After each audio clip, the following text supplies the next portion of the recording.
Hare Krishna devotees నిత్యం భగవద్గీతకి అందరికీ స్వాగతం అండి. ఈ రోజు మనం క్లాస్‌లోకి వెళ్ళే ముందు ఒకసారి జగన్నాథ్‌ని స్మరించుకొని క్లాస్ స్టార్ట్ చేసుకుందాము. జై జగన్నాథ్ బల్దేవ్ సుభద్రామాయి సుదర్శన్ కి జై. వామన్ దేవుడికి, పరశురామ్ భగవాన్‌కి, రాధా మాధవ్‌కి, శ్రీల ప్రభుపాదుల వారికి జై. ఓం అజ్ఞానతిమిరాంధస్య జ్ఞానాంజనశలాకయా చక్షురున్మిలితం యేన తస్మై శ్రీగురవే నమః. నమో ఓం విష్ణుపాదాయ కృష్ణప్రేష్ఠాయ భూతలే శ్రీమతే భక్తివేదాంత స్వామినితి నామినే. నమస్తే సారస్వతే దేవే గౌరవాణి ప్రచారిణే నిర్విశేష శూన్యవాది పాశ్చాత్య దేశ తారిణే.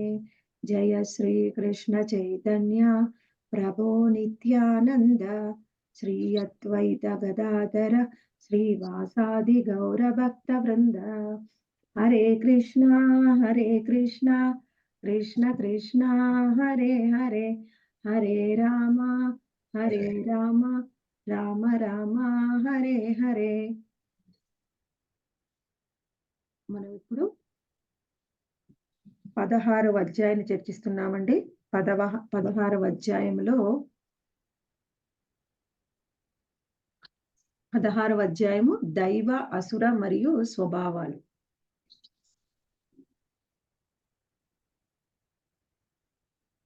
ప్రవృత్తించ నివృత్తించ జనానా విదురాసురాః న శౌచం నాపి చాచారో న సత్యం తేషు విద్యతే. ప్రవృత్తించ నివృత్తించ జనానా విదురాసురాః న శౌచం నాపి చాచారో న సత్యం తేషు విద్యతే. అసురీ గుణములు కలవారు చేయవలసినదేదియో చేయరానిదేదియో ఎరుగకుందురు. శుచిత్వము కాని సదాచారము కాని సత్యము కాని వారి యందు గోచరింపదు. మనం ఇది అర్థం చేసుకోవాలండి. ఇక్కడ ఏం చెప్తున్నారు, ఎటువంటి లక్షణాలను చెప్తున్నారని ముందుగా మనము ఒకసారి ట్రై చేద్దాం తెలుసుకోవడానికి. ప్రవృత్తించ నివృత్తించ. ప్రవృత్తి అంటే ఏమిటి? చేయదగినది. నివృత్తించ అంటే చేయకూడని పనులు. దాని గురించి మనకిక్కడ వివరిస్తున్నారు. ఇప్పుడు మనము 16వ అధ్యాయంలో ముందుగా ఏం తెలుసుకున్నామంటే ఈ అధ్యాయము దైవీ మరియు అసుర గుణాలు. కానీ ముందుగానే శ్రీకృష్ణ భగవానుడు దైవీ గుణాల గురించి చెప్పాడు. ఆ తర్వాత నిన్న శ్లోకంలో ఓ అర్జున, ఆ దైవీ గుణాలు ఉన్నాయి నీలో, కానీ అసుర గుణాలు లేవు అనే విషయాన్ని కూడా నిర్ధారించాడు. ఆ తర్వాత అసుర గుణాలు ఏ విధంగా ఉంటాయి అనేది మనకి ఈ రోజు నుంచి స్టార్ట్ చేస్తున్నాడన్నమాట. అయితే అటువంటి అసురుల యొక్క లక్షణాలు ఏ విధంగా ఉంటాయని ఇక్కడ మనకి వివరిస్తున్నారు. ఏమంటున్నారు? అసురీ గుణాలు కలవారు చేయవలసినదేదియో చేయరానిదేదియో ఎరుగకుందురు. శుచిత్వము కానీ సదాచారము కానీ సత్యము కానీ వారి యందు గోచరించదు. ఇక్కడ ప్రవృత్తించ అంటే చేయదగినది, చేయదగిన పనులు ఏమిటి అనేవి తెలియవు అసురీ గుణాలు ఉన్న వాళ్ళకి. ఇంకొకటి నివృత్తించ అంటే ఎటువంటి పనులు చేయకూడదో కూడా వాళ్ళకి తెలియదు. ఇది ముఖ్యంగా మనకి ఈ 2 లక్షణాలను తెలుసుకున్న తర్వాత శుచిత్వము, సదాచారము, సత్యం లేకపోవడం అంటే సత్యాన్ని ఆచరించకపోవడం వాళ్ళకి ఏ విధంగా ఉంటుంది అసురీ గుణాలు ఉన్న వాళ్ళకి అనేది తెలుసుకుందాం. అసలు దైవ గుణాలు మరియు అసుర గుణాలు అనేవి ఎక్కడ ఉన్నాయి? అంటే ఇక్కడే ఏమన్నా ఇప్పుడు మనకి కొత్తగా శ్రీకృష్ణ భగవానుడు చెప్పాడు ఈ కలియుగంలోనే ఉన్నాయా ఇవి? అంటే అలా కాదు. ఈ దైవ గుణాలు, అసుర గుణాలు అనేవి ఎప్పటినుంచో ఉన్నాయి. అందుకనే చూడండి మనకి సత్యయుగంలో మందర పర్వతాన్ని మదిస్తారు. సముద్ర మంథన లీలలో మనం ఏం తెలుసుకుంటాం? దైవ గుణాలు ఉన్నటువంటి దేవతలు, అసుర గుణాలు ఉన్నటువంటి అసురులు కూడా కలిసి మందర పర్వతాన్ని మదించి వాళ్ళ తర్వాత అందులోంచి అమృతాన్ని పొందుతారు. ఇంకెన్నో పొందుతారు. అంటే మనం ఖచ్చితంగా తెలుసుకోవచ్చు. ఏ కాలంలో అయినా సరే దైవ గుణాలు, అసుర గుణాలు ఉన్నవాళ్ళు ఉన్నారు. కానీ ఈ కలియుగంలో ఆ పర్సెంటేజ్ అనేది బాగా పెరిగిపోయిందనమాట. ఎంతగా పెరిగిపోయింది అంటే, ప్రతి ఒక్కరిలో ఎక్కువగా చూస్తే అసుర గుణాలే కనిపిస్తున్నాయి. దైవీ గుణాలు చాలా తక్కువగా కనిపిస్తున్నాయి. అయితే మనకి వాళ్ళందరిని చూస్తుంటే బయట నుంచి చూస్తుంటే చాలా అందంగా ఉంటారు. మంచిగా టీచర్‌గా రెడీ అవుతారు. మంచి బట్టలేసుకుంటారు. చూడ్డానికి ఒకప్పుడైతే అసుర గుణాలు ఉన్న వాళ్ళని, దైవీ గుణాలు ఉన్న వాళ్ళని మనం సినిమాల్లో చూస్తే ఈజీగా గుర్తుపట్టగలిగేవాళ్ళం. కానీ ఇప్పుడు మనకి అది సాధ్యం కాదు. చూడ్డానికి అందరూ ఒకే విధంగా ఉంటారు. ఇంకా అసుర గుణాలు ఉన్న వాళ్ళే ఇంకా మంచిగా రెడీ అవ్వచ్చు. చూడ్డానికి ఇంకా బాగుండొచ్చు. కానీ, ఆ గుణాలు మనం ఎలా గుర్తుపట్టాలి? ఎప్పుడైతే మనము శాస్త్రాన్ని ఆశ్రయిస్తామో, అప్పుడే మనకి తెలుస్తుంది దైవీ గుణాలున్న వాళ్ళు ఎవరు? అసుర గుణాలున్న వాళ్ళు ఎవరు అని. శాస్త్రాన్ని ఆశ్రయించినంత వరకు మనకేమనుకుంటామంటే, ఎవరైతే మంచిగా నీట్‌గా రెడీ అయ్యి, మంచిగా మాట్లాడుతూ ఉన్నారో పొలైట్‌గా వాళ్ళే దైవీ గుణాలున్న వాళ్ళనుకుంటారు. రఫ్‌గా మాట్లాడేవాళ్ళు, వాళ్ళని చూసి అసుర గుణాలున్నాయి అని అనుకుంటాం. కానీ మనకి ఏ విధంగా చెప్తున్నారంటే శ్రీల ప్రభుపాదుల వారు ఎక్కువగా చెప్తుంటారు. ప్రభుపాదుల వారి లీలామృతంలో ఏం చెప్తారంటే వాళ్ళు ఎక్కడైతే ముందుగా వాళ్ళు 27థ్ ఎవెన్యూలో వాళ్ళు ముందుగా హరే కృష్ణ సెంటర్‌ని ఓపెన్ చేశారు. ఓపెన్ చేసినప్పుడు ఏం జరిగిందంటే, ఓపెన్ చేసినప్పుడు ఎక్కడైనా కీర్తన ఎర్లీ మార్నింగ్ జరుగుతున్నప్పుడు కొంచైనా సౌండొస్తుంది. అయితే ఆ సౌండ్ వస్తుంటే వాళ్ళు తట్టుకోలేకపోయేవారు. ఆ పక్కన వాళ్ళు, ఈ కింద వాళ్ళు కంప్లెయింట్ చేసేవాళ్ళనమాట. కీర్తన చేస్తుంటే సౌండొస్తుందని. ఇక్కడ కూడా చూడండి మాకు మొన్న అనాది ప్రభువు శ్రీవాసాంగం స్టార్ట్ చేసినప్పుడు కూడా అది స్టార్ట్ చేయనీయలేదు. ఎందుకంటే ఆ పక్కన వాళ్ళు కంప్లెయింట్ చేశారనమాట. కీర్తన చేస్తే సౌండొస్తుందని. ప్రభుపాదుల వారేమంటారంటే, మీకు కీర్తన చేస్తే అంతగా శబ్దం వస్తుంటే మీరు కొంత శబ్దాన్ని భరించలేకపోతున్నారు. కానీ ఇప్పుడసలు లోకంలో ఎన్ని రకాల శబ్దాలున్నాయి. బయటికి వెళ్తుంటే ఎన్ని వెహికల్స్, ట్రాఫిక్ యొక్క సౌండొస్తూ ఉంటుంది. మనకి పక్కనే ఏదైనా ఒక బిల్డింగ్ కడుతున్నారనుకోండి, ఆ బిల్డింగ్ నుంచి పొద్దుకులు శబ్దాలొస్తూ ఉంటాయి. ఏదైనా అపార్ట్‌మెంట్ వర్క్ చేస్తున్న శబ్దాలే. ఇంకా మళ్ళీ ఏవేవో పార్టీలని, సాంగ్స్ అని పెద్ద పెద్ద సౌండ్ చేసుకుంటూ పెట్టుకుంటారు. అవన్నీ భరిస్తారు. కానీ కీర్తన చేస్తుంటే కొంచెం శబ్దం వస్తే అది భరించలేరు. ఆ జుహూ టెంపుల్ కట్టినప్పుడు కూడా ముంబైలో దాని గురించే కంప్లెయింట్ చేశారనమాట. ముందు పర్మిషన్ ఇవ్వలేదు జుహూ టెంపుల్‌కి. ఏం చెప్పారంటే వాళ్ళు రీజన్ అక్కడున్న ఆహ్, గవర్నమెంట్ అథారిటీ ఉంటారు గదండీ! అక్కడ ఉన్న మున్సిపాలిటీ వాళ్ళేం చెప్పారంటే, "మీరు మందిరాన్ని కడితే కీర్తన చేస్తే శబ్దం వస్తుంది." అంటే ఏమిటి అంటే ఎన్ని శబ్దాలైనా భరిస్తాం కానీ కీర్తన జరుగుతుంటే ఆ శబ్దాన్ని వినడానికి సిద్ధంగా లేరు. ఇదే అసుర లక్షణం అంటే. ఎవరైతే ఈ శబ్దాన్ని వినడానికి ఇష్టపడరో వాళ్ళలో అసురు లక్షణం ఉన్నట్టే. అసురు లక్షణాలు అనేది ఏ విధంగా గుర్తించాలి అనేది ఇప్పుడు మనం అదే తెలుసుకుంటాం. ఇక్కడి నుంచి భగవద్గీతలో శ్రీకృష్ణ భగవానుడు అన్ని లక్షణాలని వివరిస్తూ ఉంటారు. ఇందులో మనం కొన్ని మాత్రం తెలుసుకుంటాం. ఇప్పుడు మనం చూడవచ్చు మనకి చరిత్రలో కూడా చూస్తే ఎవరైతే భగవంతుడి నామస్మరణ చేస్తూ ఉంటే ఎవరు వినలేకపోతారో వాళ్ళకే అసురు లక్షణాలు ఉన్నాయని చెప్తాం. మనకి సాధారణ లోకంలో ఇప్పుడు చాలా మంది ఉన్నారు. మనకి ఇంతకు ముందు కూడా చూస్తే హిరణ్యకశిపుడు, ప్రహ్లాద్ మహారాజ్ కీర్తన చేస్తూ ఉంటే, భగవంతుడి నామ జపం చేస్తుంటే ఆయన కృష్ణనామం వినలేకపోతాడు. వినలేకపోయి ఎంతగా అంటే ఎంతో చెప్పడానికి ప్రయత్నం చేస్తాడు వాళ్ళ పుత్రుడికి చెయ్యొద్దని. ఆయన వినలేదు. ఎందుకంటే పుత్రుడికి నరనరాన భగవంతుడు నామం జీర్ణించుకొని పోయినప్పుడు ఆయన ఎలా ఆపగలడు? అందుకని స్వయంగా తన పుత్రుడైన పుత్రుడినే చంపడానికి ప్రయత్నం చేశాడు. ఇక్కడ కూడా మనం చూడవచ్చు. మనకెవరైతే ఇస్కాన్ మూవ్‌మెంట్‌లో జాయిన్ అవ్వాలని చూస్తూ ఉంటారో, ఆ పిల్లల్ని ఎంతోమంది తల్లిదండ్రులు అడ్డుకుంటూ ఉంటారు. మా పిల్లలు మా చెయ్యి దాటిపోతున్నారు అని. ఇవన్నీ కూడా అసుర లక్షణాలే.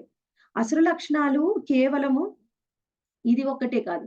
హరే కృష్ణ మహామంత్రాన్ని వినకపోవడం ఒక్కటే అసురు లక్షణం కాదు. ఇంకా చాలా ఉన్నాయి. అందులో ఇది కూడా ఒకటి. అయితే అసలు భగవంతుడి సంకీర్తనను బట్టి హరే కృష్ణ మహామంత్రాన్ని ఎప్పుడైతే మనము జపిస్తూ ఉంటామో, శ్రీల ప్రభుపాదుల వారి భాష్యంలో ఏం చెప్తున్నారంటే, వాళ్ళకి శుచిత్వం అనేది వస్తుంది. ఏం శుచిత్వము? అంతర్శుచిత్వము మరియు బాహ్య శుచిత్వము. ఎవరైతే శుచిగా ఉండరో అంతరంగా, బాహ్యంగా అది ఒక్క అసురు లక్షణము. అసురులు శుచిత్వాన్ని పాటించరు. బయటకు చూడ్డానికి ఉండదు, లోపల కూడా ఉండదు. కానీ ఎవరైతే అంతరంగా చూస్తే హరే కృష్ణ మహామంత్రాన్ని జపిస్తారో వాళ్ళు అంతరంగా శుచిని పొందుతారు. అంతరంగం వాళ్ళ మనసు, వాళ్ళ యొక్క ఇంద్రియాలు, వాళ్ళ యొక్క సూక్ష్మ శరీరం అన్నీ కూడా పరిశుభ్రం చేయబడతాయి. కేవలం హరే కృష్ణ మహామంత్రంతోనే. హరే కృష్ణ మహామంత్రం తప్పించి అంతరంగ శుద్ధిని చెయ్యగలిగేది ఇంకొకటి లేదు. ఇంకొక వస్తువు గాని, ఇంకొక శక్తి గాని, ఇంకొక వ్యక్తి కానీ, ఇంకొక నామం కానీ. భగవంతుడి నామాలు ఏవైనా కొంత శుభ్రం చేస్తాయి తప్పకుండా. కానీ కలియుగంలో మనకి ఇచ్చిన నామం అంటే హరే కృష్ణ మహామంత్రం. హరే కృష్ణ మహామంత్రం ఒక్కటే మనని అంతరంగా శుచిగా ఉంచగలదు. మనం బాహ్యంగా చాలా అందంగా ఉన్నామండి. మీరు ఆ బాహ్యంగా చెప్పే ఈ శుచిత్వ లక్షణాలన్నీ మేము పాటిస్తున్నామండి. అందుకని మేము శుచిగా ఉన్నాము. అంటే సరిపోదు. మీరు బాహ్యంగా ఉండవచ్చు. మరి అంతరంగంగా శుచిత్వం పొందాలి అంటే హరే కృష్ణ మహామంత్రం. అయితే అనేక సార్లు చెప్తూ ఉన్నా కానీ, హరే కృష్ణ మహామంత్రాన్ని శ్రద్ధగా పలకడంలో ఎంతో మంది అలసత్వాన్ని చూపిస్తున్నారంటే, ఏదో ఒక విధంగా నామాన్ని చేస్తూ ఉన్నారు. అయిపోయింది అనిపించుకుంటున్నారు. కానీ శ్రద్ధగా చేయడం లేదు. కనీసము మీరు చేసే నామాలు ఎన్నైనా చేయనియండి. మీరు ప్రతిరోజు నుంచి ఒక సంకల్పం తీసుకోవాలి. నేను ఈ రోజు నుంచి కనీసం ఒక్క నామమైనా ప్రతి నామాన్ని కూడా వినుకుంటా, శ్రద్ధగా పలుక్కుంటా నేను శ్రద్ధగా చేస్తాను. సరిగ్గా వింటాను, సరిగ్గా పలుకుతాను, నామం మీదనే దృష్టి పెట్టి వింటాను. అప్పుడు మన అంతరంగం శుచిత్వం అనేది ప్రారంభమవుతుంది. మరి బాహ్యంగా శుచిత్వం అంటే ఏమిటి? బాహ్య శుచిత్వము అంటే మనందరికీ దాదాపుగా మన హైందవ సంప్రదాయంలో మనందరికీ కూడా తెలుసు. బాహ్య శుచిత్వము అంటే ప్రతి ఒక్కళ్ళు కూడా మనకి ఉదయమే లేసి స్నానం చేయడము అనేది మనకు ఒక అలవాటు. అయితే ఇప్పుడు ఎలా అయిపోయిందంటే మోడర్న్ సొసైటీ ఎంత మోడర్న్ అంటే నువ్వు ఉదయం ఎంత లేట్‌గా లేస్తావు, నువ్వు ఎన్నింటికి స్నానం చేస్తావంటే ఎప్పుడంటే అప్పుడు చేస్తాం. ఎప్పుడు కుదిరితే అప్పుడు. నాకు కోవిడ్ వచ్చినప్పుడు కిందకి వాకింగ్‌కెళ్ళానండి. వాకింగ్‌కెళ్ళినప్పుడు కొంతమంది అపార్ట్‌మెంట్‌లో లేడీసు అప్పుడు తల తడిగా ఉంది. ఏంటి వీళ్ళు ఇప్పుడు తల స్నానం చేసి వస్తున్నారు. అయితే వీళ్ళు మార్నింగ్ స్నానం చేసి ఈవినింగ్ గూడా చేస్తారేమో అలా అనుకున్నాననమాట నేను. అడిగితే అపార్ట్‌మెంట్‌లో ఒకళ్ళని అడిగితే, లేదు వాళ్ళు మార్నింగ్ స్నానం చేయరు. ఇప్పుడే స్నానం చేసి వచ్చారు అని చెప్తున్నారనమాట. అంటే ఎంత మోడర్న్ అయిపోయామంటే, స్నానం ఎప్పుడు పడితే అప్పుడు చేయడము, ఎప్పుడు పడితే అప్పుడు తినడము, ఏది పడితే అది తినడము, అది ఇప్పుడు ఫ్యాషన్ అయిపోయింది. కానీ శుచిత్వము అనేది ఏ విధంగా ఉండేది? ఇప్పుడు మనకి కొంత ముందు కాలం మన తల్లిదండ్రుల కాలంలో ఏ విధంగా ఉండేదంటే, ఎంత పల్లెటూరులో ఎంత నిరక్షరాస్యుడు, ఎంత పేదవాడైనప్పటికీ ఉదయమే లేచి స్నానం చేసేవాడు. ఆళ్ళ దగ్గర మనలాగా ఎక్కువ బట్టలు లేకుండా ఒక్కటే ధోతి ఉన్నా సరే ఏం చేసేవాళ్ళంటే, ఒక తుండు గుడ్డ కట్టుకొని ఆ ధోతిని ఉతికి ఆరేసేవాళ్ళు. ఎందుకంటే మనకి చాలా వేడిగా ఉంటుంది. ఉతికి దాన్ని నేల మీద ఆరేస్తే అది 10 నిమిషాల్లో ఆరిపోతే అదే కట్టుకొని వాళ్ళు మందిరానికి వెళ్ళేవాళ్ళు. మందిరానికి వెళ్లి కాస్త భగవంతుడిని ఆరాధన చేసి, కొంత తెలిసిన వాళ్ళైతే భగవంతుడి నామజపం చేసుకొని, తిరిగి వచ్చి వాళ్ళ దైనందిన కార్యక్రమాల్లో పాల్గొనేవాళ్ళు. కానీ ఇప్పుడు అలా లేదు. లేవడము, లేవగానే బెడ్ కాఫీ, ఆ తర్వాత వీలైతే ఏదన్నా వంట చేసుకుంటారు. లేకపోతే బయట నుంచి తెచ్చుకుంటారు. అన్ని పనులయిపోయి ఆఫీస్‌కి వెళ్ళేటప్పుడు అప్పుడు స్నానం చేసి వెళ్తారు. అదే ఆడవాళ్ళైతే ఎప్పుడు స్నానం చేస్తారంటే, ముందే స్నానం చేస్తే ఎలా అండి, మళ్ళీ డర్టీ అయిపోద్ది కదా! మన డ్రెస్ అంతా. అందుకని మేము అన్ని పనులయిపోయాక 12కి స్నానం చేస్తామండి. అప్పుడు చేసి, అప్పుడు దీపం పెడతాం. వీలైతే లేకపోతే లేదు.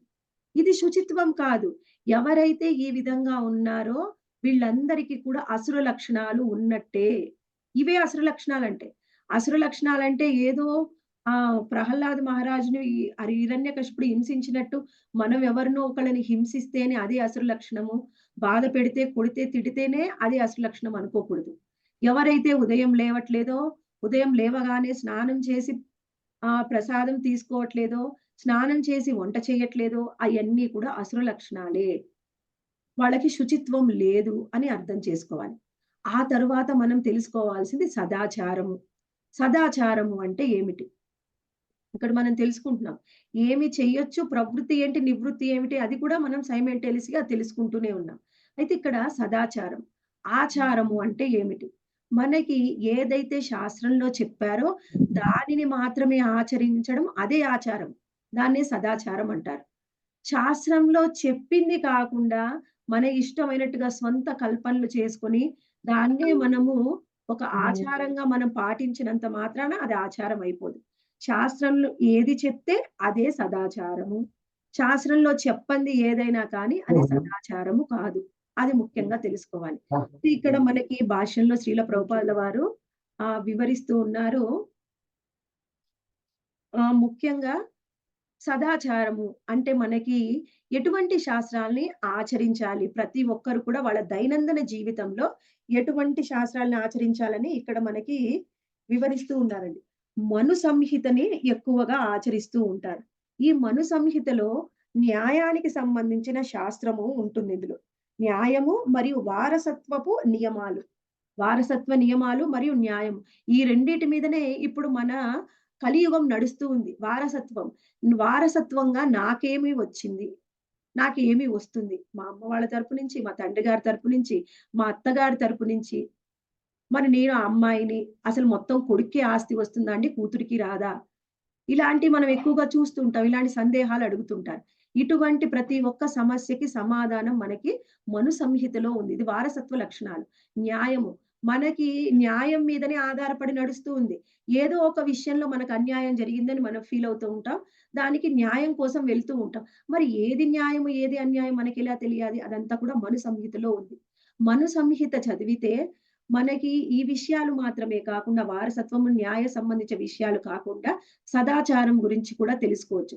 అసలు ఆచారము అంటే ఏమిటి? ఎటువంటి ఆచారాన్ని మనము పాటించాలి? మనకు ఆచారంలో ఏం చెప్తున్నారంటే ముఖ్యంగా మను సంహితలో మనకి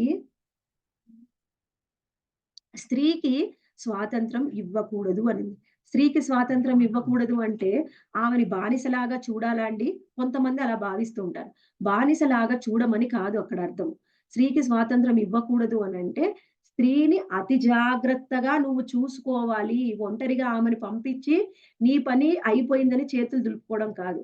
ఆమెని అతి జాగ్రత్తగా చూసుకోవాలి. ఆమె ఎక్కడికెళ్ళినా తోడుగా వెళ్లి ఆమె అవసరాలని తీర్చాలి అని అర్థం అక్కడ. అది చెప్తున్నారు శ్రీల ప్రభుపాదుల వారి భాష్యంలో. అంటే వాళ్ళకి స్వాతంత్రం ఇవ్వొద్దని, వాళ్ళని బానిసలాగా మనకిష్టమైన విధంగా వాళ్ళని ట్రీట్ చేయాలని అక్కడ చాలా చెప్పట్లేదండి. ఇప్పుడు మనకి పిల్లలు ఉంటారు. పిల్లల్ని ఏ విధంగా ఎక్కడికంటే అక్కడికి ఒంటరిగా మనం పంపించం. ఎక్కడికి వెళ్ళినా దగ్గరలో ఉంటే ఏదైనా వాళ్ళెళ్తారు. అలా ఎవరైనా వెళ్ళవచ్చు. కానీ ఏదైనా కొంత దూరం వెళ్ళాలి అంటే పిల్లల్ని ఒంటరిగా పంపించం. ఎందుకంటే వాళ్ళకేం తెలీదు. వాళ్ళు మోసపోతారు. వాళ్ళని ఇబ్బంది పెట్టేవాళ్ళు ఉంటారేమో! కొన్ని సార్లయితే ఇప్పుడు సిటీలో ఇప్పుడున్న రోజుల్లో వాళ్ళనెవరైనా కిడ్నాప్ చేస్తారేమో పిల్లల్ని అని భయం. అదే విషయం మనకి స్త్రీ విషయంలో కూడా వర్తిస్తుంది. ఇది ఎవరైతే వదిలేసారో ఇప్పుడు ఈ నియమాన్ని ఆచరించడానికి చాలా మంది సిద్ధంగా లేరు. ఎవరైతే సిద్ధంగా లేరో వాళ్ళందరికీ కూడా అసుర లక్షణాలు ఉన్నట్టే. శాస్త్రంలో చెప్పిన ఏ నియమాన్నైనా నేను పాటించను అంటే వాళ్ళకి అసుర లక్షణం ఉన్నట్టే. ఇంట్లోనే కూర్చోపెట్టమని స్త్రీని అది కాదు ఉద్దేశ్యం. వాళ్ళకి ఎక్కడికెళ్ళినా వాళ్ళకి రక్షణనివ్వాలి అనేది వాళ్ళ ఉద్దేశ్యం. పిల్లల్ని ఎలా అతి జాగ్రత్తగా చూసుకుంటామో స్త్రీలను కూడా జాగ్రత్తగా చూసుకోవాలి. మనకి వివాహం కానంత వరకు తండ్రి, వివాహమైన తరువాత భర్త, ఆ తరువాత వృద్ధాప్యంలో పిల్లలు. వాళ్ళని రక్షించాలి పుత్రుడు. అది ముఖ్యమైనది. ఇది శాస్త్ర నిర్దేశం. ఇది ఎవరైతే ఆచరించరు. ఎందుకు ఆచరించరు అంటే ప్రభుపాదుల వారు అనేక సార్లు చెప్తూ ఉంటారు. ఎవరైతే దీన్ని తప్పుగా భావించి అందరికీ చూపిస్తూ ఉంటారో వాళ్ళందరికీ అసలు లక్షణం ఉన్నట్టే. కొన్ని సార్లు ఏం చెప్తారంటే శ్రీల ప్రభుపాదుల వారు ఎవరికైతే స్త్రీల ఉద్దేశంలో చెడు ఉద్దేశం ఉందో వాళ్ళే ఇది ఒప్పుకోవద్దు అని, స్త్రీకి స్వాతంత్రం కావాలి అని అనవసరంగా ఆ ధర్నాలు అవన్నీ చేసి దాన్నొక గొప్పగా హైప్ క్రియేట్ చేస్తూ ఉంటారు. కానీ యాక్చువల్‌గా వాళ్ళ మనసులో ఉద్దేశ్యం ఏమిటి అంటే, స్త్రీకి స్వతంత్రం ఇవ్వాలని కాదు. వాళ్ళు ఇంట్లోనే ఉంటూ, వాళ్ళని రక్షిస్తూ ఉంటే, మా పని ఎలా జరుగుతుంది? అలా భావిస్తూ ఉంటారని ప్రభుపాదుల వారు చెప్తూ ఉంటారు. అందుకని శాస్త్రం ఏది చెప్పినా కానీ, దాని వెనకాల ఉద్దేశ్యం ఉంటుంది. దాన్ని ఒకవైపు కోణంలో అర్థం చేసుకొని, దాన్ని తప్పుగా తీసుకోకూడదు. మనము అతిగా అంటే వాళ్ళని జాగ్రత్తగా రక్షించాలి అనే ఉద్దేశ్యంతోని ఆ విధంగా చెప్తున్నారు. ఆ తర్వాత మనకి ఇంకేం చెప్తున్నారంటే సత్యము, ఏది సత్యము, ఏది అసత్యము అనేది తెలుసుకునే స్థితిలో లేరు ఇప్పుడు ఉన్నటువంటి ఎవరు అంటే ఎవరైనా సరే. సత్యమేమిటి, అసత్యమేమిటి అనేది తెలుసుకోలేకపోతున్నారు ఇప్పుడు కలియుగంలో ఉన్నటువంటి జనులు. సత్యమేమిటి, అసత్యమేమిటి తెలుసుకుంటే మనకసలు ఏ విషయంలోనూ అసలు ఇబ్బందే రాదు. కానీ అది తెలుసుకోలేని స్థితిలో ఉన్నాం. ఎందుకలా ఉన్నాము? ముఖ్యమైన కారణం ఏమిటి అంటే శాస్త్రాలని ఆచరించకపోవడం. ఎవరైతే శాస్త్రాలని అనుసరిస్తారో వాళ్ళకి తెలుస్తుంది సత్యమేమిటి, అసత్యమేమిటి. ఎవరైతే ఒక రాజ్యాన్ని పరిపాలించే రాజు ఉంటారో, ఆయనకు సత్యమేమిటి, అసత్యమేమిటి తెలుస్తుందో, వాళ్ళు ఖచ్చితంగా రాజ్యాన్ని జనరంజకంగా పాలిస్తారు. వాళ్ళకి ఆ రాజు యొక్క పరిపాలన వల్ల ప్రజలకి మంచి జరుగుతుంది. అందుకని అందరూ కూడా చాలా సంతోషంగా ఉంటారు. కానీ ఇప్పుడు ఎలా ఉంది అంటే, సత్య, అసత్యాలకి భేదం ఏమిటో తెలియకుండా, మంచి చెడులకు భేదం లేకుండానే రాజులు రాజ్యాన్ని పరిపాలిస్తున్నారు. అయితే అసలు పరిపాలన అనేది ఏ విధంగా ఉండాలి అంటే, మనకి ఒక రాజు అనేవాడు ఎప్పుడు కూడా రజోగుణంలో ఉంటారు. ఆ రజోగుణంలో ఉన్నటువంటి రాజుకి సరి అయిన సలహాలు ఇచ్చేది ఎవరు అంటే బ్రాహ్మణుడు. బ్రాహ్మణుడు సరి అయిన సలహాలిస్తాడు. అందుకే బ్రాహ్మణుడు సత్వగుణంలో ఉంటారు. బ్రాహ్మణుడు సత్వగుణంలో, రాజు క్షత్రియుడు రజోగుణంలో, శూద్రుడు తమోగుణంలో ఉంటారు. వైశ్యుడికి ఈ మిశ్రిత గుణాలు ఉంటాయి. అయితే ఇప్పుడు ఉన్న కలియుగంలో ఎవరు కూడా సత్వగుణము, రజోగుణము, తమోగుణం అని మనం చెప్పలేము. ఎందుకంటే ఈ మనకి శాస్త్రంలో ఏం చెప్పాడు శ్రీకృష్ణ భగవానుడు అంటే, "కలో శూద్ర సంభవామి" కలియుగంలో అందరూ శూద్రులే. కానీ ఒకప్పుడు ఆ విధంగా ఉండేది కాదు. బ్రాహ్మణులకి సత్వగుణము, క్షత్రియులకి రజోగుణము ఉండేది. అందుకని సత్వగుణంలో ఉన్న బ్రాహ్మణుల యొక్క సలహాలు తీసుకొని, రజోగుణంలో ఉన్న క్షత్రియులు పరిపాలించేవారు. ఇంకొంతమంది అయితే మనకి రాజర్షులు. రాజర్షులు ఏ విధంగా ఉంటారంటే, వాళ్ళు రాజు అయ్యుండి ఋషి అవుతున్నారు. అంటే వాళ్ళలో సత్వగుణము మరియు రజోగుణము 2 ఉన్నాయి కాబట్టి, వాళ్ళు ఆ విధంగా శుద్ధ సత్వగుణం, శుద్ధ రజోగుణం ఉండేది. దాన్ని ఏ విధంగా దేన్ని ఎలా ఉపయోగించాలో అలా ఉపయోగించేవాళ్ళు. కానీ ఇప్పుడు ఏం జరిగింది? ఎవరికీ అసలు శుద్ధమైన గుణం అనేది లేదు ఈ కలియుగంలో. కలౌ శూద్ర సంభవాన్. పుట్టుకతో ప్రతి ఒక్కళ్ళు కూడా శూద్రులే. పుట్టుకతో ప్రతి ఒక్కళ్ళు శూద్రులే. మరి ఎప్పుడు వాళ్ళు ఉద్ధరింపబడతారు అంటే, ఎప్పుడైతే ఈ పుట్టుకతో శూద్రులైనప్పటికీ వాళ్ళు బ్రహ్మ జ్ఞానాన్ని పొందుతారు. బ్రహ్మ జ్ఞానాతి ఇతి బ్రాహ్మణ అంటే బ్రహ్మ జ్ఞానము పొందిన వాళ్ళు బ్రాహ్మణులు. వాళ్ళు ఏమిటి, ఏది మంచి, ఏది చెడు అనేది అర్థం చేసుకుంటారు. వాళ్ళు సత్వగుణంలో ఉన్నట్టు. అయితే బ్రాహ్మణులైనా సరే పుట్టుకతో శూద్రులే. కానీ ఎప్పుడైతే వాళ్ళు బ్రహ్మాన్ని అర్థం చేసుకుంటారో, అప్పుడు వాళ్ళు సత్వగుణంలోకొస్తారు. ఆ తరువాత వాళ్ళు ద్విజులు అవుతారు. బ్రహ్మ జ్ఞానాన్ని పొందిన తరువాత వాళ్ళు ద్విజత్వాన్ని పొందుతారు. అంటే గురువును పొందినప్పుడు మరి ఒక జన్మ లభిస్తుంది. మనము పుట్టుకతో మనకి తల్లిదండ్రులే ఇచ్చిన ఒక శరీరము, అది ఒక జన్మ. గురువుని పొందినప్పుడు అది మరో జన్మ. దాన్నే ద్విజులు అంటారు. ఎవరైతే ద్విజులుగా ఉంటారో వాళ్ళకి బ్రహ్మ జ్ఞానాన్ని పొంది ఉంటారు. అయితే ఇటువంటి బ్రహ్మజ్ఞానాన్ని పొందిన బ్రాహ్మణులు అందరికంటే ఉత్తములు. వాళ్ళ యొక్క సలహాని పాటించే మనం ఏదైనా చేయాలి. కానీ ఈ బ్రాహ్మణుల కంటే ఉత్తములు ఎవరు అంటే వైష్ణవులు. వైష్ణవులు బ్రాహ్మణుల కంటే ఉత్తములు. వాళ్ళలో ఈ సత్వగుణాన్ని మించిన గుణం ఉంటుంది. శుద్ధ సత్వగుణంలోకి వెళ్ళగలరు వైష్ణవులు. వైష్ణవులు ఎవరవుతారో వాళ్ళు పుట్టుకతో ఏ విధంగా అయినా ఉండనివ్వండి. వాళ్ళు బ్రాహ్మణుల, వైశ్యుల, క్షత్రియుల, శూద్రుల, వాళ్ళు చండాలురైనా సరే. మనకేం చెప్పారు అందులో శ్లోకంలో? బ్రాహ్మణే గవిహస్తిని శునీ చైవ స్వపాకేశ పండిత సమదర్శినః. అంటే మనకి ఈ కలియుగంలో చూడ్డానికి ఎవరైనా ఎలా అయినా ఉండొచ్చు. బ్రాహ్మణులైనా, లేకపోతే ఒక ఆవు అయినా, ఒక ఏనుగైనా సరే, ఒక కుక్కయినా, కుక్క మాంసం తినే చండాలులైనా.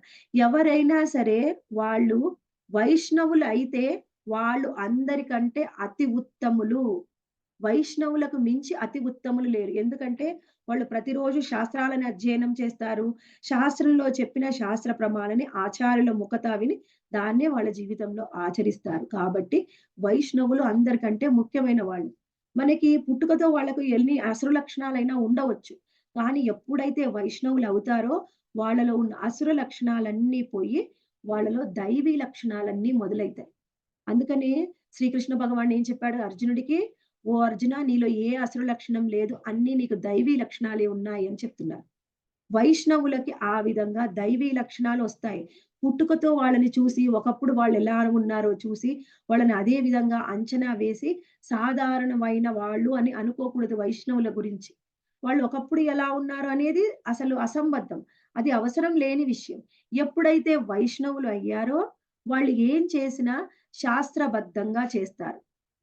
కొన్నిసార్లు వాళ్ళేమన్నా కొంచెం కటువుగా మాట్లాడినప్పటికీ అది మన మంచి కోసమే, ఎదుటి వాళ్ళ మంచి కోసమే అని అర్థం చేసుకోవాలి.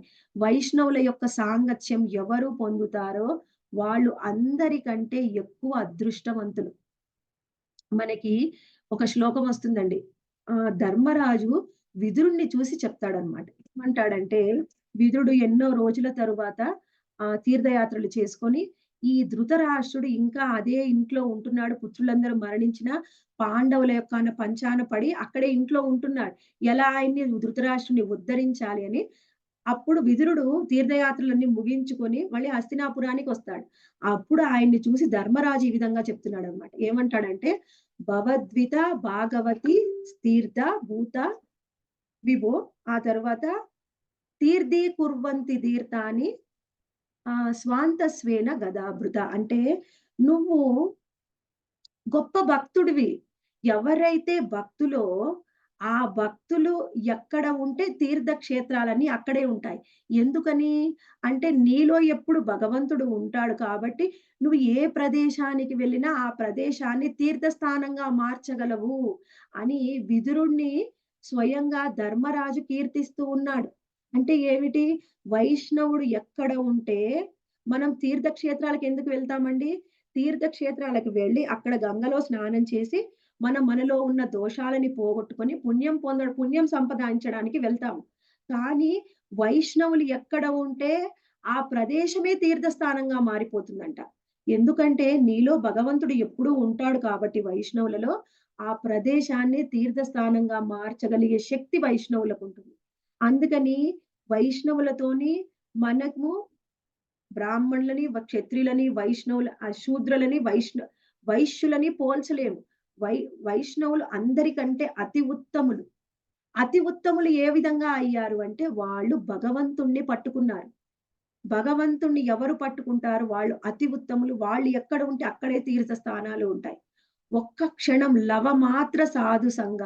అంటే లవమాత్రం అంటే క్షణంలో ఇంకా పదో వంతో, వందో వంతో. లవమాత్ర సాధు సంగ చాలు మనం భక్తులం అవ్వడానికి. ఎవరికైతే లవమాత్ర సాధు సంగ దొరకదు, దొరికినా కానీ దాన్ని తీసుకోవడానికి సిద్ధంగా ఉండకపోగా, ఇంకా వైష్ణవులని చిన్న చూపు చూస్తూ ఉంటారు. తక్కువగా చూస్తూ ఉంటారు. అటువంటి వాళ్ళే ఈ కలియుగంలో ఎక్కువగా ఉన్నారు. అందుకనే వాళ్ళ అసుర లక్షణం ఏమిటి అంటే, ఏ విధంగా వాళ్ళ ఆలోచన విధానం ఉంటుంది అంటే, ఏది చూసి ఈ కనిపించే ఈ సృష్టిలో కనిపించే ప్రతీది కూడా గొప్పది అని దాన్ని సొంతంగా వాళ్ళ బుద్ధితోని కల్పనలు చేస్తూ ఉంటారు. అంటే తాత్విక కల్పనలు చేస్తూ ఉంటారు కొంతమంది. కొంతమంది సైంటిస్ట్‌లు వాళ్ళ కళ్ళతోని చూసి ఏదో ఒకటి తెలుసుకోవాలని, ఏదో ఒకటి రీసెర్చ్ చేయాలని, దాన్ని గురించి ఈ సృష్టి గురించి మేము తెలుసుకోవాలని ప్రయత్నం చేస్తూ ఉంటారు. ఈ సృష్టి గురించి ప్రయత్నం చేయడానికి అసలు మనకు సాధ్యమా? మనకేంటంటే ఇప్పటి వరకు మనకున్న ఈ గ్రహ మండలంలో ఎన్నున్నాయండి? 9 గ్రహాలున్నాయి. ఈ 9 గ్రహాల గురించి కూడా ఇప్పటి వరకు ఉన్న మనకున్న జ్ఞానం ప్రకారం శాస్త్రవేత్తలకి తెలియదు. ఒక చంద్రుడి మీదకి వెళ్ళామని చెప్పుకుంటారంతే. వాళ్ళకి మనకి దూరంలో దగ్గరలో ఉన్న గురుగ్రహానికి కూడా వెళ్లి అక్కడ గురించి ఏమి తెలుసుకోలేక ఫెయిల్ అయిపోయింది ఒకసారి ఇండియా. ఆ తర్వాత ఏమన్నా తెలుసుకున్నా అక్కడేదో వాతావరణం ఉందండి. అక్కడ ఇలా ఉంది, ఆడ ఇలా ఉంది అనేదో రాళ్ళు తీసుకొచ్చి మనమేదో రీసెర్చ్ చేస్తాం. అదే మనకి తెలిసింది. అసలు ఈ భౌతిక లోకంలో ఏముందోనే మనకి తెలియనప్పుడు, ఆధ్యాత్మిక లోకంలో ఏముందో తెలుసుకోవడం అసలు ఇక్కడ ఉన్న సైంటిస్ట్‌లకి సాధ్యమా? నువ్వెంతో గొప్ప కల్పనలు చేసినంత మాత్రాన మనం చెప్పుకున్నాం. మన మూడవ స్కందం కపిల భగవానుడు ఏం చెప్పాడంటే, ఈ మొత్తము భూమండలం, ఈ భూగోళం చుట్టూ కూడా ఎన్నో రకాల లేయర్స్ ఉంటాయి. ఎన్నో రకాల పొరలు ఉంటాయి. అవేమిటి? గాలితోని, వాయువుతోని, అగ్ని, ఆకాశము, నీరు ఒక్కొక్క పొర అంతకు ముందు ఉన్న పొరకి 10 రెట్లు అధికంగా ఉంటుంది. ఈ అన్ని ఆవరణలని దాటుకొని వెళ్ళినప్పుడు, అప్పుడు మనం ఆధ్యాత్మిక ప్రపంచంలోకి వెళ్ళగలం. ఈ భూమి మీద ఉన్న ఒక మన చుట్టూ ఉన్న నవగ్రహాల గురించే తెలియని మనకి, అవన్నీ తెలుసుకోవడం సాధ్యమా? నువ్వు ఎన్ని రకాల కల్పనలు చేస్తే వాటి గురించి తెలుసుకోగలం? ఇంత అజ్ఞానంలో ఉంటూ మాకే అన్నీ తెలుసు అని చెప్పుకుంటూ ఉంటారు శాస్త్రవేత్తలు. వాళ్ళందరూ కూడా అసుర లక్షణమే. మనకి శ్రీమద్ భాగవతంలో శ్రీకృష్ణ భగవానుడు చెప్పాడు మొట్టమొదటి శ్లోకంలోనే ఏమన్నాడు? జన్మాద్యస్య యతో అన్వదాయతరత చార్దేష్వ స్వరాట్ తేనే బ్రహ్మ హృదాయ ఆది కవయో ముహ్యంతి యఃసూదయ తేజో మృదాం యదా వారి వినిమయో యత్ర త్రిసర్గో మృష దామ్నా స్వేద సరస్త నిరస్తకుహం సత్యం పరం ధీమహి అంటే సత్యం పరం ధీమహి. సత్యము ఎవరు అంటే ఆయనే ఆయనే భగవానుడు, ఆయనే సత్యము. అటువంటి సత్యాన్ని తెలుసుకోవాలి అంటే ఏమిటి? ఆయనే చెప్తున్నారు. ఆ శ్లోకంలో ఏం చెప్తున్నారు? శ్రీమద్ భాగవతం మొట్టమొదటి శ్లోకంలో జన్మ ఏమిటి? జన్మ ఆది మూలము. ఈ సృష్టి స్థితి లయాలకి కారణం, అన్నిటికీ మూల కారణం ఈ పరమ సత్యమైనటువంటి భగవంతుడు. ఆయన భగవద్ధామంలో ఉంటాడు. ఆయనకి సంబంధించిన జ్ఞానము స్వయంగా బ్రహ్మదేవుడే ఆయన మనసులో బ్రహ్మదేవుడికి తెలిసేలా చేశాడు. ఆయన గొప్ప భక్తుడు కాబట్టి. అటువంటి పరమ సత్యాన్ని గురించిన జ్ఞానము మనకెలా తెలుస్తుంది? మనం ఏదో గొప్ప సైంటిస్ట్‌లమని ఏదో రిసర్చ్‌లు చేసి మనం ఏమైనా సాధించగలమా? ఏమైనా అర్థం చేసుకోగలమా? మనం ఏమనుకుంటున్నామంటే ఒక సైంటిస్ట్ మన పక్కన ఎవరైనా ఒక సైంటిస్ట్ ఉన్నారంటే, వాళ్ళు నాసాలో వర్క్ చేస్తున్నారండి. వాళ్ళు ఈ రిసర్చ్ చేశారు. వాళ్ళు సైంటిస్ట్‌లు. వాళ్ళు ఎంతో డబ్బు సంపాదిస్తున్నారు కాబట్టి వాళ్ళు చాలా గ్రేట్. కానీ మన ఇంట్లోనే ఉండే అమ్మమ్మనో, నానమ్మనో లేకపోతే మన అమ్మనో, ఆమె ఇంట్లోనే శ్రీమద్ భాగవతం చదువుతూ సత్యం పరం ధీమహి అని ఆ పరమ సత్యాన్ని గురించి తెలుసుకుంటే, ఆమె పట్ల మనకి చిన్న చూపు. ఎప్పుడూ భగవంతుడు, దేవుడు, భక్తి అంటుందండి. ఎప్పుడు పురాణాలు చదువుతూ ఉంటుంది. ఈవిడ ఏం గొప్పది? వాళ్ళు చూడండి సైంటిస్ట్‌లు ఎంత గొప్పగా సంపాదిస్తున్నారో, వాళ్ళు గొప్పవాళ్ళు. కానీ అసలైన అసుర లక్షణం అది. అసలైన దైవీ లక్షణం ఇది. భగవంతుడి గురించి తెలుసుకుంటే, నీకీ సైంటిస్ట్‌లు తెలుసుకునే ఒక చిన్న చిన్న పదార్థాలు ఏమిటి? సైంటిస్ట్ ఏం చెప్తాడంటే, పదార్థం నుంచి జీవం వస్తుంది అని చెప్తారు. ప్రభుపాదుల వారు దాన్ని పదే పదే ఖండిస్తూ ఉంటారు. పదార్థం నుంచి జీవం రావడం ఏంటి? ఎంత మూర్ఖమైన ఆలోచన ఇది. పదార్థం నుంచి జీవం వచ్చింది అని తెలుసుకొని, దాని మీద రిసర్చ్ చేసి నోబెల్ బహుమతి పొందుతారా? అసలు వాళ్ళకి నోబెల్ బహుమతి ఎవరిచ్చారని తిడతారాయన. అసలు జీవం నుంచి జీవం వస్తుంది. పదార్థం నుంచి జీవం వచ్చేటట్లయితే, నువ్వు ఏం చెప్తున్నావు? ఆ పదార్థాలన్నీ ఇప్పుడు కూడా ఉన్నాయి కదా! ఆ ప్రభుపాదుల వారు స్వయంగా ఒక సైంటిస్ట్‌ని అడిగారనమాట. మనకి లీలామృతంలో ఉంటుంది. సరే అన్ని పదార్థాలు నేను మీకిస్తాను. మీరు జీవాన్ని రూపొందించగలరా? జీవం సృష్టించగలరా? అంటే చెప్పలేను నేను అన్నారు. మరి నువ్వే చెప్పావు గదా! నువ్వే కష్టపడి ఒక రిసర్చ్ చేసి నువ్వొక థీసిస్ రాసి నోబెల్ ప్రైజ్ పొందావు కదా! మరి నువ్వు చెయ్యి. నువ్వు చెప్పింది నువ్వు ఆచరించి చూపిచ్చు. ప్రయోగశాలలో నువ్వు రూపొందించు అంటే అది చేత కాలేదు. ఎప్పుడైనా జీవం నుండే జీవం వస్తుంది. పదార్థం నుంచి జీవం రాదు. సైంటిస్ట్‌లు గొప్పగా రిసర్చ్‌లు చేసి వాళ్ళు కనుక్కునేది ఏమిటంటే పదార్థం నుంచి జీవం వస్తుందని. అందుకనే ప్రభుపాదుల వారు ఒక బుక్ రాసారు. ఏమిటంటే జీవం నుండి జీవం అని. జీవం నుంచే జీవం వస్తుంది. జీవితులుగా ఉన్నటువంటి తల్లిదండ్రుల నుంచే ఇంకొక జీవి వస్తుంది. అంతే తప్పించి ఒక పదార్థం నుంచి ఇంకొక శిశువు కానీ, ఇంకొక జీవి కానీ, ఒక అమీబా కానీ, బాక్టీరియా కానీ రావడం లేదు. ఎవరైతే ఈ విధంగా ఆలోచిస్తూ ఉంటారో అవన్నీ కూడా అసుర లక్షణాలు. ఇవి అసుర లక్షణాలంటే. అంతే తప్ప మనకి సినిమాల్లో చూపిస్తారు, టీవీలో చూపిస్తూ ఉంటారు. ఎవరైనా చంపితేనో, దొంగతనం చేస్తేనో, దోపిడీ చేస్తేనో అదే అసుర లక్షణం అని అనుకుంటాం. అది కాదు అసుర లక్షణం.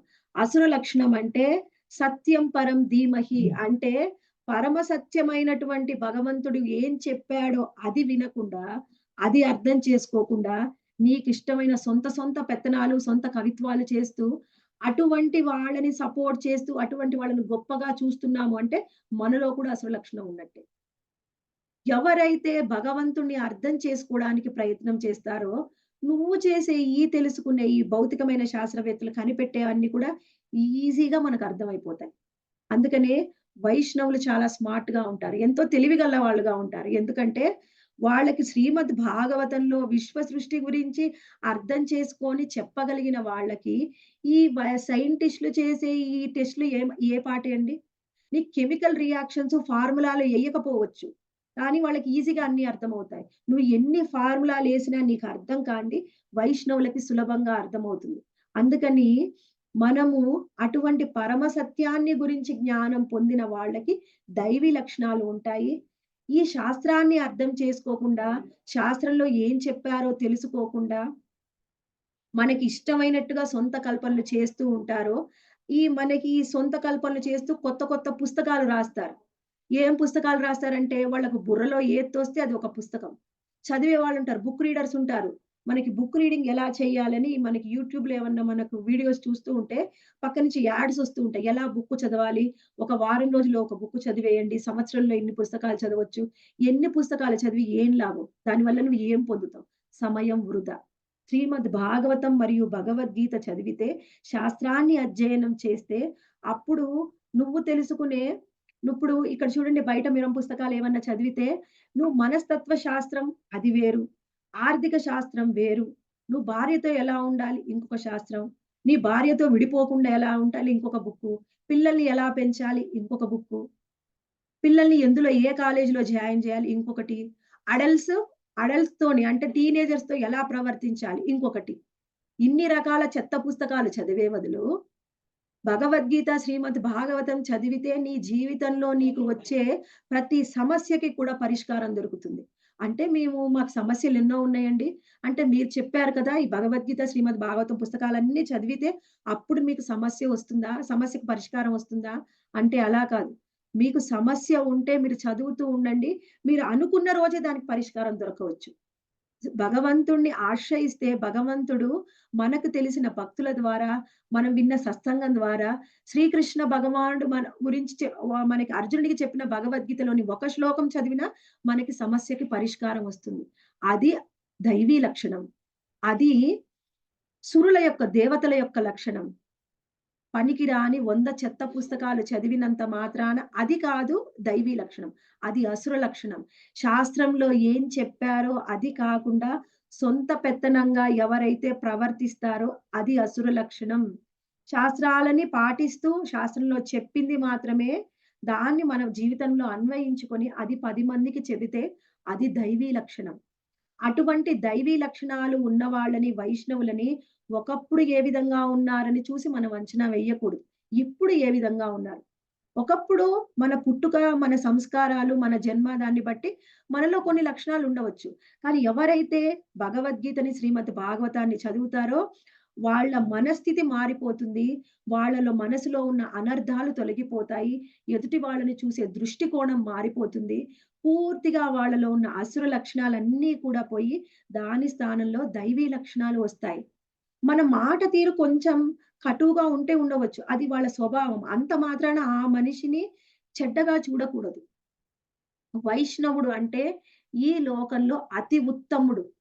ఇంకొకటి వైష్ణవులు అంటే మనం 84,00,000 జీవరాశుల్లో 4,00,000 రకాల మనుషులు ఉంటారు. ఆ 4,00,000 రకాల మనుషుల్లో కూడా అతి ఉత్తముడు అంటే వైష్ణవుడు. వైష్ణవ సాంగత్యం లవ మాత్రం ఉన్న మన జన్మ ధన్యమైపోతుంది. మనం వైష్ణవులు కానక్కర్లేదు. వైష్ణవుల సాంగత్యం లవ మాత్రం ఉన్న మన జన్మ ధన్యమవుతుంది. అందుకని వైష్ణవుల సాంగత్యం పొందండి. మనకి ఇదే శ్లోకంలో శ్రీల ప్రభుపాదుల వారు కంక్లూజన్‌గా ఏం చెప్తున్నారంటే, ప్రతి ఒక్కళ్ళు కూడా హరే కృష్ణ మహామంత్రాన్ని జపించండి. అప్పుడు నీకు ప్రవృత్తి అంటే ఏమిటి? నివృత్తి అంటే ఏమిటో తెలుస్తుంది. ఏమి చెయ్యాలి? ఏమి చెయ్యకూడదు. మీకు శాస్త్రం చదివితే తెలుస్తుందని చెప్పారు మాతాజీ. హరే కృష్ణ మహామంత్రం చదివితే జపించడం వల్ల ఎలా తెలుస్తుంది? హరే కృష్ణ మహామంత్రాన్ని జపించడం వల్ల మనలో ఉన్న మన లోపల ఉన్న అన్ని అనర్థాలు, మనలో ఉన్న అన్ని అవలక్షణాలు మనలో ఉన్నయి. ఏమిటండి మనము అవలక్షణాలు, అనర్థాలు అంటే ఏమిటి? అరిషడ్ వర్గాలు. అరిషడ్ వర్గాలు చెప్పండి మాతాజీ. కామ, క్రోధ, లోభ, ఆశ్చర్యాలు.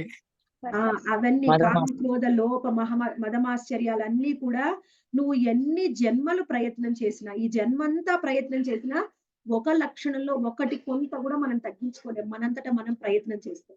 ఒక లక్షణంలో కొంత భాగం కూడా. కానీ హరే కృష్ణ మహామంత్రాన్ని జపిస్తే ప్రతి ఒక్కటి తొలగిపోతుంది. మనకే అర్థమవుతుంది. జపం మొదలుపెట్టిన తర్వాత నేను ఈ సంవత్సరం ఎంత మారాను, వచ్చే సంవత్సరం ఎంత మారాను అని మనకే అర్థమవుతుంది. మనం చూసే వాళ్ళకి కూడా అర్థమవుతుంది.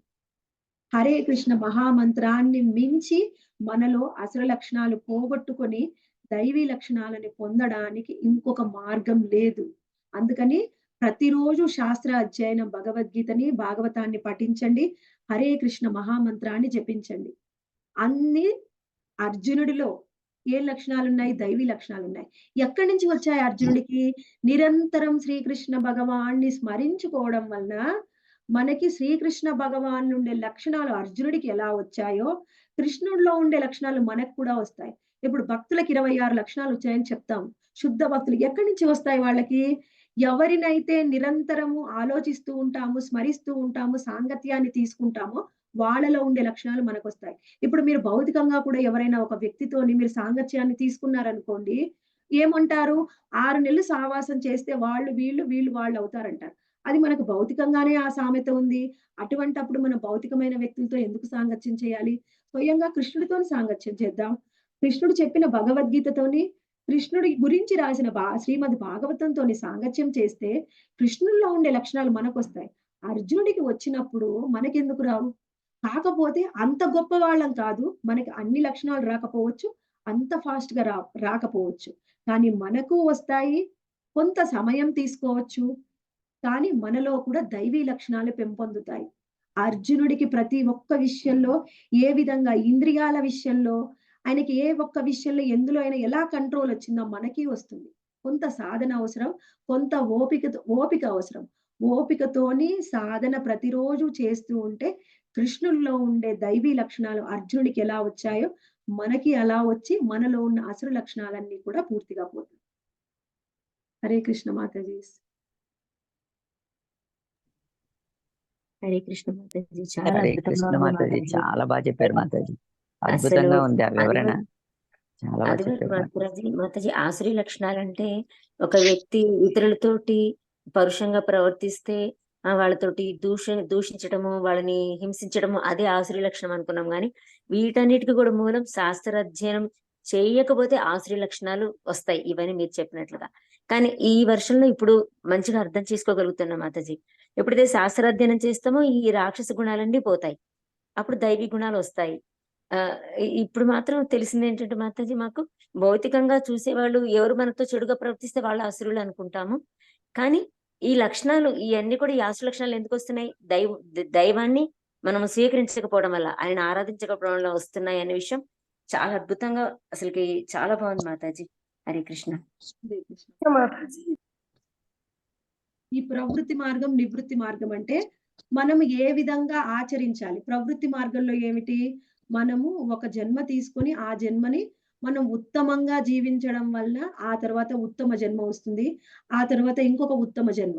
అలా మనము ప్రవృత్తి మార్గంలో భగవద్ధామానికి చేరుకోవడం అనేది అతి కష్టమైన ప్రాసెసు. నివృత్తి మార్గము అంటే మనకి కృష్ణ చైతన్యం అనేది నివృత్తి మార్గం. ఒకటేసారి మనకి 0 నుంచి మనము భగవద్ధామానికి కూడా చేరవచ్చు. అది నివృత్తి మార్గం. ఇది అదే విధంగా ఇప్పుడు ఏమి చెయ్యాలో, ఏమి చెయ్యకూడదు.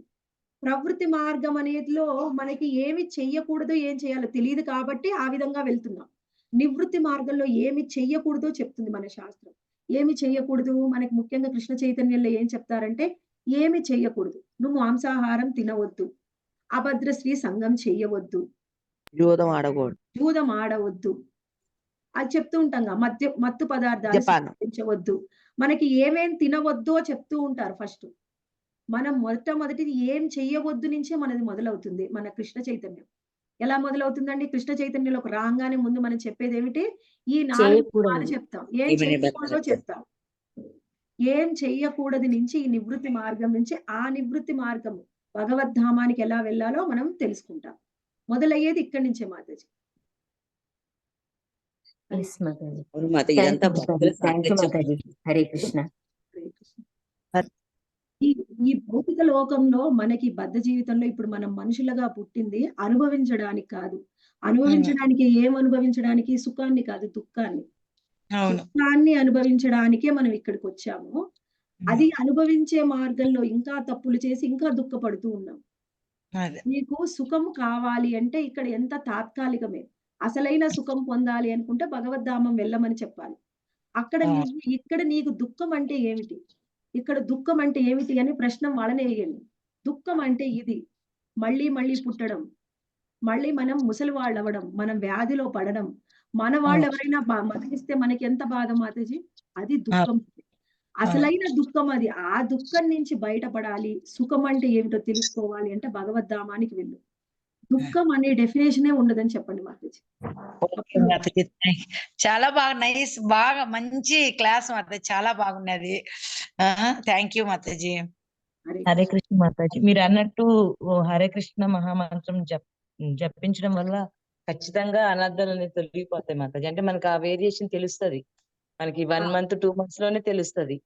అంటే మనం వేరే వాళ్ళ పట్ల మనం బిహేవ్ చేసేది కానీ, వాళ్ళు ఏదైనా అంటే ఇది వరకు మనం రియాక్ట్ అయ్యేదానికి, మనం ఇప్పుడు అంటే మనం భక్తిలోకి వచ్చాక రియాక్ట్ అయ్యేదానికి చాలా డిఫరెన్స్ తెలుస్తుంది మాతాజీ మనకి. అయితే వేరే వాళ్ళకి చెప్పేటప్పుడు 100 క్వశ్చన్స్ వేస్తారు, వాటిలో మనం కొన్ని మాత్రమే చెప్పగలుగుతాము. ఒక్కొక్కప్పుడు మీరు చెప్పిన వీడియోస్ రికార్డింగ్ పంపడం ద్వారా వాళ్ళు కొంత వరకు అవగాహన అవుతుందని మేము రికార్డింగ్ పెట్టమంటాం మాతాజీ. బాగా ఈ రోజు మంచి క్లాస్, చాలా అద్భుతంగా ఉంది మాతాజీ. Thank you Mataji. తప్పకుండా మాతాజీ. హరే కృష్ణ మాతాజీ. హరే కృష్ణ మాతాజీ. హరే కృష్ణ.